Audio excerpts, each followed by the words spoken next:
Hey guys, I'm Sam Kraken. A year ago, I found the listing to this 250,000-mile C6 Corvette for sale at my local auction, and it was really rough inside and out, and of course, it came complete with a check engine light. Even I was a bit reluctant to bid on it, but I did anyway, and it turns out I was the only one. I didn't think much about this Vette at the time, but just after a little bit of elbow grease, this thing turned into one of the best auction cars that I've purchased in recent history, and it's been my daily driver for the last year. But in less than 24 hours, this car will no longer be mine. I have it listed for sale, no reserve over at Mods and Miles. If you want to check out the listing, I'll drop a link down in the description box. But before we say goodbye to my favorite Corvette of all time, I gotta tell you about a recent road trip that I took. It started off absolutely disastrous, but it was ultimately really fun. It will give you a sneak peek at a few of the new projects coming to the channel. Starting with the big white Rover I thought was gonna make for a really good tow vehicle, and boy was I kidding myself.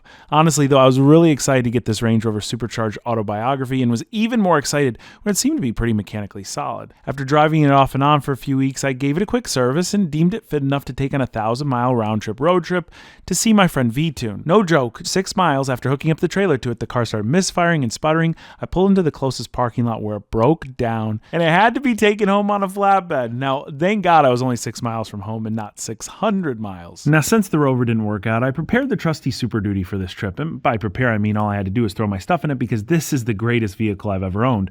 I hooked up my trailer and took off. Along this trip, I stopped to fill up a few times, and every time I had the same routine. Stop the truck, pop open my Upside app, tap to get cash back, get out, unlock the fuel cap, and begin pumping. Tonight seemed like a normal, quiet evening in the great state of Georgia until around 10 gallons in, I heard a screeching noise, one that continued to get louder, until someone slid this car into the station along with an abundance of sparks and smoke. I tried capturing this as quickly as it was unfolding, but everything got in my way, like this Mustang, the gas pumps, then my truck mirror, but finally I got a view of what caused this, and I've never seen anything like it.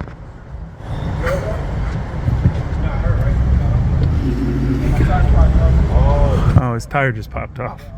I gotta ask an obvious question here. How did this individual steer their truck into the gas station considering the way the wheel and tire were sitting on it? It doesn't make any sense whatsoever. This could go down as one of the world's greatest mysteries.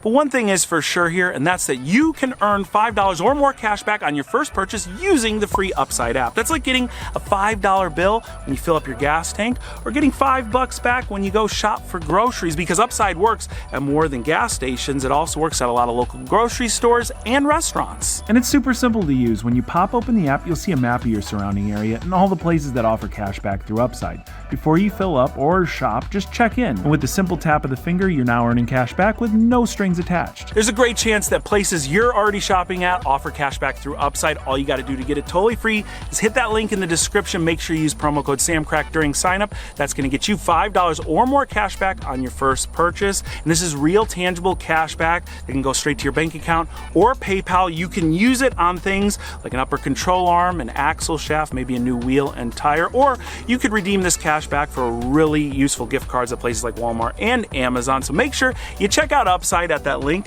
down in the description box. For right now, that Range Rover is going to remain a fixture of the cow pasture until we can figure out what's wrong with it.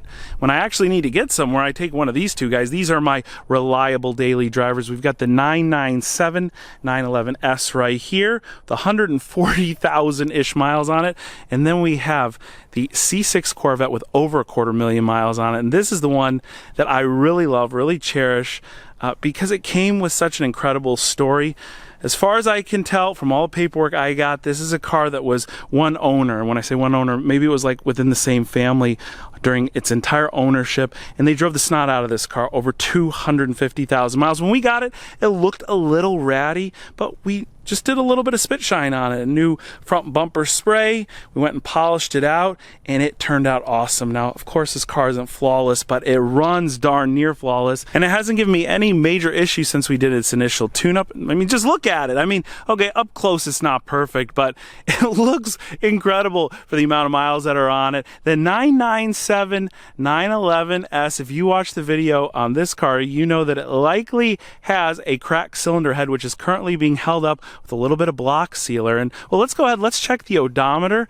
I'm pretty certain I've put over 1,000 miles on this car after running that sealer, and it hasn't lost a drop of coolant since. So currently it has 139,776 miles. Let's go back and check out what it had whenever I put the block sealer in the system. As the car moves around, the coolant in the tank sloshes around and it will go below the sensor. Look, here it's on again.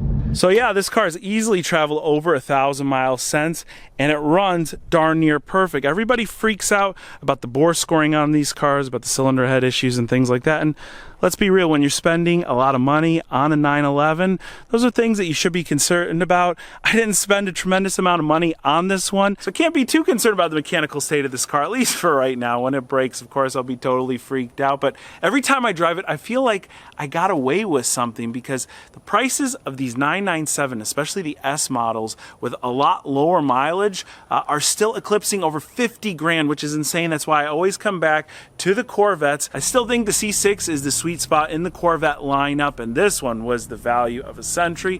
Remember, I paid around 8 grand for it at auction. Of course, I put a little bit of money into refurbishing the inside and the out, and it has not let me down since. Every time I push that button, this car fires right over. It's never given me any major issue or left me stranded. It's really been tremendous. But I want to take you a little bit closer in the engine bay and show you a little behind the scenes story, something we didn't really convey on camera, but it's something that we spent a little bit more money on than we should have when we were doing the major tune-up on this car, and it's a story I hope you can learn a little bit of something from. When we did the engine tune-up on this car, we changed out pretty much all the major service items. We did a completely new ignition system, some new vacuum hoses, we went and changed out the filters, some of the fluids, new valve cover gaskets, and really just cleaned everything up. But one of the things the car came with, and we still experienced after the fact, was a weak crank. So we went out and we bought a new replacement starter. It really wasn't all that expensive, and we figured, well, this car's got over 250,000 miles on it. What's the chance that it hasn't had a starter ever or in a long time? When we installed the starter, it still had a weak crank. Now, I had tested the battery before, and it had tested just fine. I went and charged it up, because if you have a little bit of low voltage on a battery, of course it's going to have a little bit of a weak crank. And again, nothing changed the behavior of the car. I even went out and replaced this battery, thinking that, well, maybe my battery tester is just being a bit wonky. Again, this car's got so many miles on it. How good could these old parts really be? And that is the wrong way to think. This car was meticulously maintained by its previous owners, again, even though it had a few little problems here and there. And everything was fine. It was something much smaller, much cheaper that we needed to switch out. And again, it's something we didn't really go into much depth in the video. So when we went and did a voltage drop test on the battery terminals here, which is something anybody can do if you have a basic multimeter, all you do is test the voltage at the battery when someone starts the car over. And if you see a substantial drop in voltage, you know that there's a lot of resistance in your old terminals. We bought a new set of terminals for under $10. It's for both sides. We installed them, and now the car cranks over like this.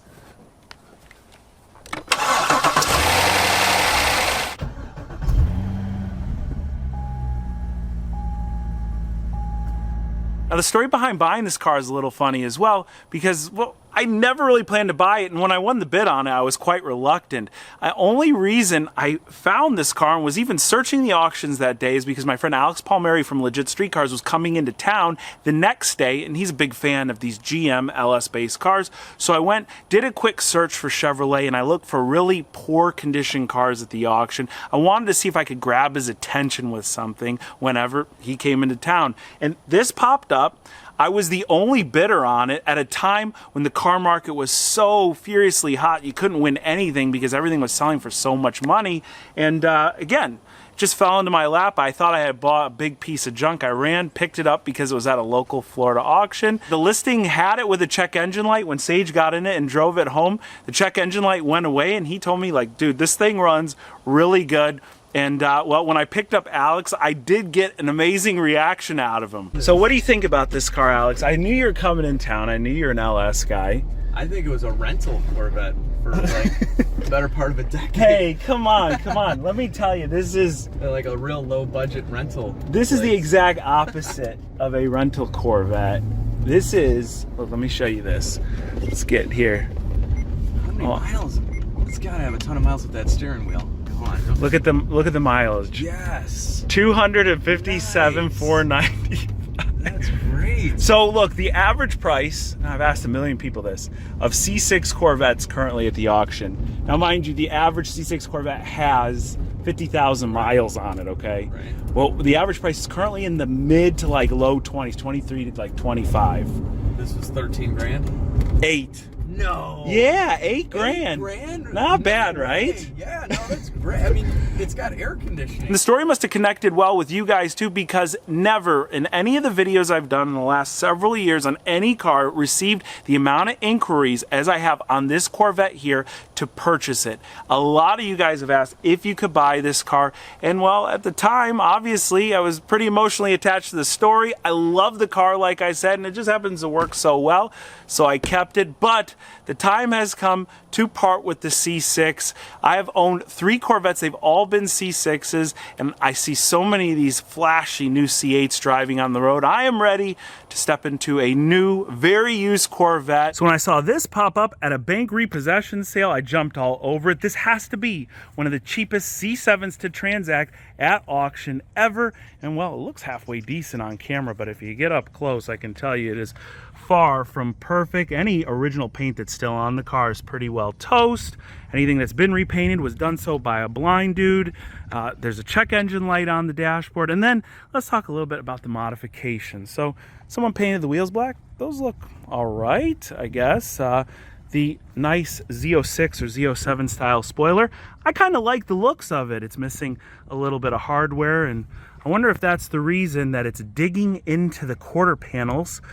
There's literally a chunk of fiberglass missing. The same thing's going on the driver's side as well. At least it's symmetrical, which makes it probably really nice and aerodynamic. It is seriously not an exaggeration to say that our C6 is in better condition than this C7, but this should end up being a really fun project, and since it's a Corvette, it's one that we'll be able to do on a budget. I'm really looking forward to tearing into this car. All that rough stuff I just showed you, I could tolerate it for the time being. We could spruce this thing up just like we did with the C6, but it's not the way the car looks that I'm most concerned about. It's the way the car sounds. Here's a clip of the car being delivered and our reaction to it the first time that we heard it. Let's hear what it sounds like. Yeah. Oh my God. Oh. That sounds awful. Yeah, So someone just cut the cats off. Cats on it, yeah. Oh, it sounds awful. Oh, Rich, what did I do? Oh, the car cut it.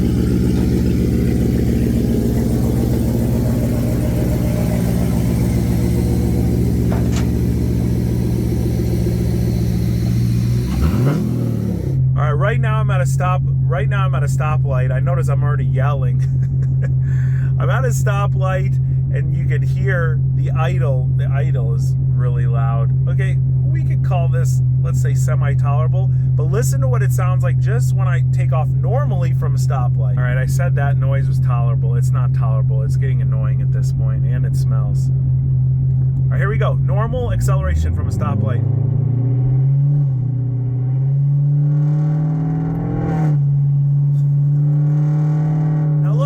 Here's a little extra throttle, like I'm gonna pass somebody. Watch this.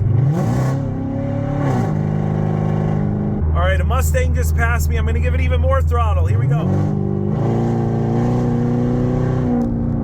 I will tell you, it runs okay, even though it's got a check engine light on the dashboard, but geez, the noises. I don't understand people that don't understand mufflers actually serve a purpose, can make your car sound all right, you know? This thing just sounds awful.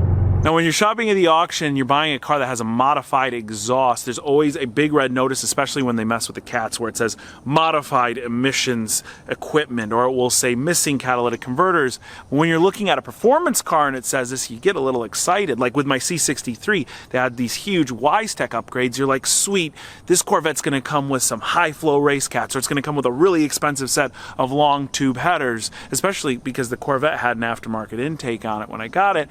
And well, that's not the case really with this car. Someone clearly just took it to an exhaust shop and said, hack off anything that is restricting the noise. So they cut off the mufflers, all the cats. This is obviously going to be a really minimal issue because there's a ton of aftermarket support. So hopefully we end up with a really sweet exhaust system back on the Corvette.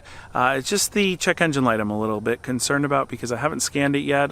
car does seem to run okay. I'm still really excited to tear into this car and make it fresh again. If you are as well, be sure to hit that like button. Also, let me know which one of the new projects that you saw today you are most excited to see. That helps me kind of prioritize the next set of videos that I put out. Speaking of priorities, I'm hopping right back on the green Ferrari 360 to finish up its gated manual conversion. If you didn't check out the first video, I'm going to link it above right now, but we already installed a clutch pedal in my green Ferrari 360 Spider, part of the Dr. S gated manual conversion kit, which was targeted straight to the DIYer, because really every part of this installation is very straightforward, and you don't have to remove your transmission in order to convert your car from an F1 shift to a gated manual 6-speed. It's just been really fun, and I hope you guys tune in and are subscribed so when the next video comes out, you guys can check it out. And remember, in just a few hours, that C6 Corvette will be someone else's. If you missed the auction and just want to see what it ended up selling for, again, the link to Mods and Miles is down in the description box. So a ton of fun things going on. I hope you guys are as excited about it as I am.